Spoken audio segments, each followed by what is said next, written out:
Hai, balik lagi sama aku Fon Jessica di video review yang canggih.com. Nah, kali ini aku mau nge-review sebuah smartphone yang punya spesifikasi menarik di harga 2,5 juta rupiah. Nah, inilah Oppo A53, smartphone pertama di Indonesia dengan chipset Qualcomm Snapdragon 460. Desain Oppo A53 juga sudah sesuai tren 2020, yaitu dengan layar berdesain punch hole yang memuat modul kamera depan. Finishing glossy di belakang memang membuatnya mudah kotor oleh bekas jari, tapi memberikan kesan mahal saat digunakan tanpa casing. Bahkan saat dilihat dan dipegang, rasanya nyaris tidak ada perbedaan soal rasa kemewahan ini jika dibandingkan dengan Oppo A92 yang hampir 2 kali lipat harganya. Selain 3 kamera di sisi kiri atas, ada sensor sidik jari bulat yang berukuran kecil di bagian belakangnya. Sensor sidik jarinya cukup responsif dan cepat membuka layar saat jari menempel. Tapi ukurannya yang agak kecil membuat jari mudah meleset saat menyodorkan jari ke sensornya. Untuk layar, Oppo A53 menggunakan Neo Display LCD dengan resolusi HD+. Kualitas layarnya termasuk oke, cukup tajam untuk teks, gambar, maupun video pada jarak yang tidak terlalu dekat. Yang menarik, layarnya ini sudah mendukung refresh rate 90 Hz. Perbedaan dengan layar biasa yang rata-rata masih 60 Hz akan terasa saat menggulung layar atau scrolling menu dengan agak cepat. Layar Oppo A53 akan terasa lebih halus pergerakannya. Begitu juga saat main beberapa game yang sudah mendukung refresh rate 90 Hz. Kami mencoba memainkan game Asphalt 9 dan Need for Speed. Ternyata asik banget. Game berjalan dengan lancar dan nyaris tanpa lag. Salah satu kuncinya ada pada resolusi layar yang masih HD+, sehingga beban pada prosesor dan GPU tidak terlalu berat.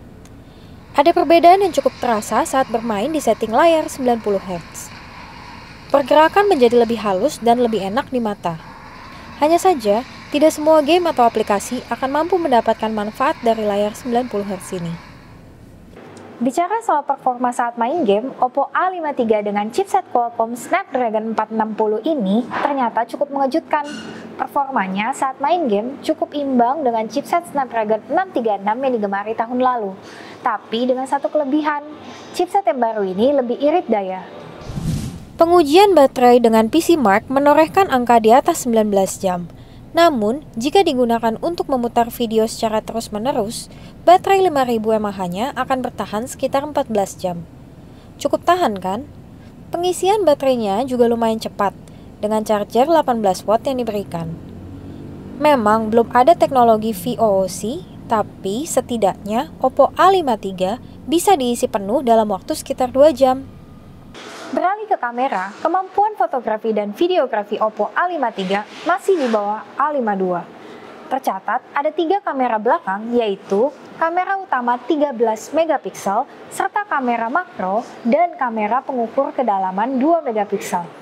Nah, kemampuan rekam videonya juga masih terbatas Full HD 30 fps. Hasil foto Oppo A53 di kondisi cahaya ideal termasuk tajam, dengan reproduksi warna yang matang.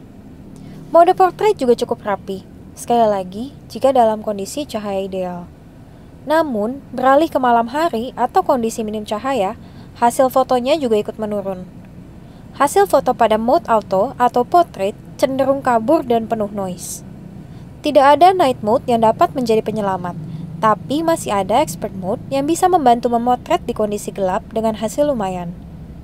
Hasil foto dalam mode makro yang hanya 2 megapiksel cukup tajam, tapi kurang berguna dalam kondisi cahaya yang kurang baik. Dengan lensanya yang lebar, bayangan tangan atau ponsel akan tertangkap dengan mudah saat memotret. Hasil video kamera belakangnya termasuk lumayan untuk sebuah smartphone seharga 2,5 juta. Tapi hanya saat kondisi cahaya ideal seperti di luar ruangan di siang hari yang tidak mendung. Saat malam hari atau cahaya redup, hasil videonya akan terlihat kurang jelas dan penuh noise. Beralih ke kamera depan, hasil foto selfie termasuk bagus, terutama dalam mode foto. Fitur eye beautification mampu mencerahkan kulit wajah dan menghilangkan kerutan dengan cukup natural. Satu hal yang tidak perlu diragukan lagi dari ponsel Oppo. Saat digunakan merekam video untuk vlogging, kamera depan Oppo A53 juga dapat diandalkan. Nah, sekali lagi, hanya dalam kondisi cahaya yang terang di luar ruangan atau di dalam ruangan dengan cahaya yang terang. Kualitas tangkapan audio agak kurang, sehingga Anda harus mendekat jika ingin mendapatkan rekaman audio yang jelas. Jadi aku lagi nyobain kamera Oppo A53. Nah, ini sekarang aku lagi ada di salah satu kayak kamera shop gitu, tapi mereka punya ada coffee shopnya di dalamnya. Nah, ini aku lagi ada di daerah STC Senayan. Berbeda dengan Oppo A52, fokus Oppo A53 tidak pada kamera, tapi pada performa handal, layar 90Hz yang mulus, dan daya tahan baterai yang lebih panjang. Kualitas kamera Oppo A53 termasuk baik, tapi masih di bawah Oppo A52 yang lebih mahal Rp500.000. Nah, bagi yang membutuhkan smartphone dengan harga relatif terjangkau, daya tahan baterai lebih baik, serta performa yang tetap kencang, Oppo A53 bisa jadi pilihan.